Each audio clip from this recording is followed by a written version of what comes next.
ਇਸ ਸੰਬੰਧ ਦੇ ਵਿੱਚ ਪਿਛਲੇ ਕੁਝ ਦਿਨਾਂ ਤੋਂ ਜੋ ਟੈਸਲਾ ਦੇ ਸੀਈਓ ਹੈਗੇ ਆ, ਐਲੋਨ ਮਸਕ, ਉਹਨਾਂ ਨੇ ਇਹ ਕਿਹਾ ਸੀ ਵੀ ਜਿਹੜੇ ਵੀ ਸੈਨੇਟਰ ਜਾਂ ਕਾਂਗਰਸਮੈਨ ਇਸ ਬਿੱਲ ਦੇ ਹੱਕ ਵਿੱਚ ਵੋਟ ਪਾਉਂਦੇ ਆ, ਜਿਹਦੇ ਨਾਲ ਅਮਰੀਕਾ ਦਾ ਕਰਜ਼ਾ 5 ਟ੍ਰਿਲੀਅਨ ਡਾਲਰ ਹੋਰ ਵੱਧ ਜਾਣਾ ਆ, ਉਹਨਾਂ ਨੂੰ ਜਿਹੜਾ ਆ ਉਹਨਾਂ ਦੇ ਅਗੇਂਸਟ ਆਪਾਂ ਆਉਣ ਵਾਲੀਆਂ ਇਲੈਕਸ਼ਨ ਦੇ ਵਿੱਚ ਕੈਂਡੀਡੇਟਸ ਨੂੰ ਸਪੋਰਟ ਕਰਾਂਗੇ। ਮੇਬੀ ਕਹਿੰਦੇ ਵੀ ਇੱਕ ਤੀਜੀ ਪਾਰਟੀ ਜਿਹੜੀ ਆ ਅਮਰੀਕਾ ਪਾਰਟੀ, ਉਹ ਬਣ ਜਾਵੇ।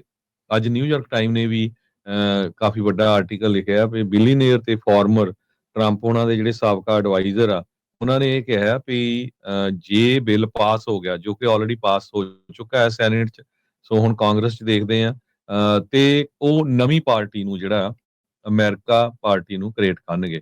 ਇਲੋਨ ਮਸਕ ਸਾਊਥ ਅਫਰੀਕਾ ਦੇ ਬੌਰਨ ਆ ਤੇ ਅਮਰੀਕਨ ਸਿਟੀਜ਼ਨ ਆ ਬਾਈ ਨੈਚੁਰਲਾਈਜੇਸ਼ਨ। ਉਹ ਪ੍ਰੈਜ਼ੀਡੈਂਟ ਨਹੀਂ ਬਣ ਸਕਦੇ, ਪਰ ਬਾਕੀ ਜਿਹੜਾ ਪ੍ਰੈਜ਼ੀਡੈਂਟ ਤੋਂ ਬਿਨਾ ਸੈਨੇਟਰ ਜਾਂ ਕਾਂਗਰਸਮੈਨ ਜਾਂ ਪਾਰਟੀ ਜਿਹੜੀ ਆ ਉਹ ਬਣਾ ਸਕਦੇ ਹੈਗੇ ਆ। 220 ਮਿਲੀਅਨ ਫਾਲੋਅਰਸ ਹੈਗੇ ਆ ਉਹਨਾਂ ਦਾ, ਜਿਹੜਾ ਐਕਸ ਹੈਗਾ ਆ, ਜੋ ਸਾਬਕਾ ਪਹਿਲਾਂ ਜਿਹਨੂੰ ਟਵਿੱਟਰ ਕਿਹਾ ਜਾਂਦਾ ਸੀ। ਸੋ ਉਹਨਾਂ ਦੇ ਕੋਲ ਇਹ ਹਥਿਆਰ ਹੈਗਾ ਮੀਡੀਆ ਦਾ, ਹਰ ਰੋਜ਼ ਕੁਛ ਨਾ ਕੁਛ ਜਿਹੜੀ ਨਵੀਂ ਗੱਲ ਉਹ ਛੱਡ ਸਕਦੇ ਆ। ਤੁਸੀਂ ਦੇਖੋ ਵੀ 6 ਮਹੀਨਿਆਂ ਦੇ ਵਿੱਚ, 6 ਵੀ ਨਹੀਂ 5 ਕੁ ਮਹੀਨੇ ਹੀ ਹੋਏ ਆ ਜਿਨ੍ਹਾਂ ਦੇ ਵਿੱਚ ਟਰੰਪ ਹੋਣਾ ਦੀ ਐਲੋਨ ਮਸਕ ਦੇ ਨਾਲ ਅਣਬਣ ਹੋ ਗਈ ਹੈਗੀ ਆ। 300 ਮਿਲੀਅਨ ਡਾਲਰ ਜਿਹੜਾ ਆ ਡੋਨੇਟ ਕੀਤਾ ਸੀ ਐਲੋਨ ਮਸਕ ਨੇ 2024 ਦੀਆਂ ਇਲੈਕਸ਼ਨਸ ਦੇ ਵਿੱਚ ਰਿਪਬਲਿਕਨਸ ਕੈਂਡੀਡੇਟਸ ਨੂੰ, ਤੇ ਤਾਂ ਕਿ ਜਿਹੜੇ ਟਰੰਪ ਉਹਨਾਂ ਦੀ ਪਾਰਟੀ ਆ ਤੇ ਪ੍ਰੈਜ਼ੀਡੈਂਟ ਟਰੰਪ ਹੋਣੀ ਪ੍ਰੈਜ਼ੀਡੈਂਟ ਬਣ ਸਕਣ, ਉਹ ਜਿੱਤ ਸਕਣ। ਹੁਣ ਜਦੋਂ ਉਹਨਾਂ ਨੇ ਇਹ ਸਾਰਾ ਕੁਝ ਕਹਿ ਦਿੱਤਾ ਵੀ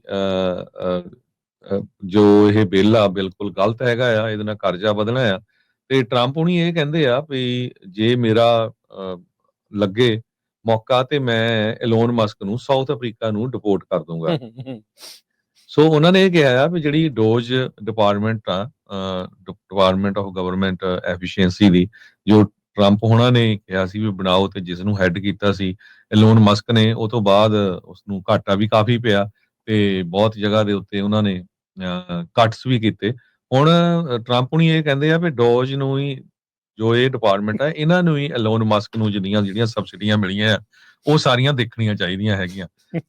ਉਸ ਤੋਂ ਬਾਅਦ ਅੱਜ ਟੈਸਲਾ ਨੂੰ ਇੱਕ ਹੋਰ ਝਟਕਾ ਲੱਗ ਗਿਆ, ਕਿਉਂਕਿ ਜਦੋਂ ਹੀ ਇਹ ਹੁਣ ਲੜਾਈ ਕਹਿੰਦੇ ਤੇਜ਼ ਹੋ ਗਈ ਹੈਗੀ ਆ ਟਰੰਪ ਤੇ ਐਲੋਨ ਮਸਕ ਦੇ ਵਿੱਚ, ਤੇ 6% ਜਿਹੜਾ ਸਟਾਕ ਆ ਟੈਸਲਾ ਦਾ ਡਾਊਨ ਚਲਾ ਗਿਆ। $15 ਜਿਹੜਾ ਉਹ ਡਿੱਗ ਚੁੱਕਾ, ਤਕਰੀਬਨ 5% ਇਸ ਟਾਈਮ $302 ਦੇ ਉੱਤੇ ਚੱਲ ਰਿਹਾ। ਤੁਸੀਂ ਜਿਹੜੇ ਨਾਲ ਲਾਈਵ ਜਿਹੜੀ ਸਟ੍ਰੀਮ ਚੱਲ ਰਹੀ ਆ ਉਹਦੇ ਉੱਤੇ ਦੇਖ ਸਕਦੇ ਆ।